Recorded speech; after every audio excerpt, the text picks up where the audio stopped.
Sorry, and you are? Emily asked, trying to engage with her. Despite Emily's attempts to make contact, she remained cold and unresponsive. Emily persisted. Can't you hear me? The ignorance continued, and Emily decided to approach her and find out what was going on. Didn't you know that Henry has a talent? Why are you so harsh with him, Matilda? A man's voice suddenly interjected. Matilda turned to him. Emily reached out her hand in an attempt to win the couple's attention, but as she tried to touch Matilda's shoulder, her hand went right through it. A sudden burst of cold spread from her fingertips to her brain, and Emily felt a wave of confusion rush through her bones. She looked around, trying to make sense of what was happening. She knew she was in her aunt's house, but these people were strangers to her. Why couldn't they see her?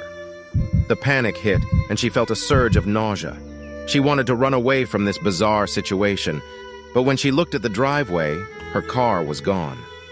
Is there a way out of here? Or was she trapped in here forever? Emily couldn't understand what was happening to her, but she knew she needed to find a way to get out.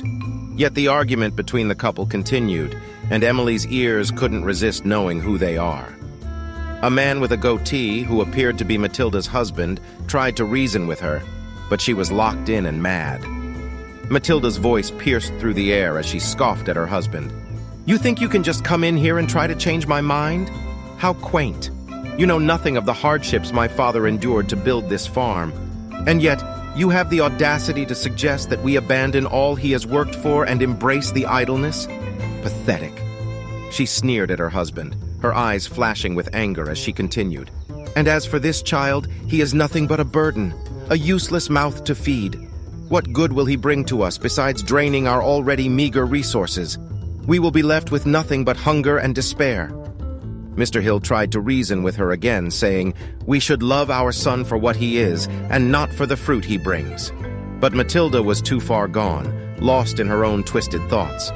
Love our son? Ha! I do this for the sake of my love for him.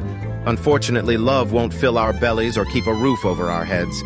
No, we need money, we need food, we need resources, and if our son can't provide that, then he is of no use to us. As Matilda continued her tirade, Emily's gaze fell.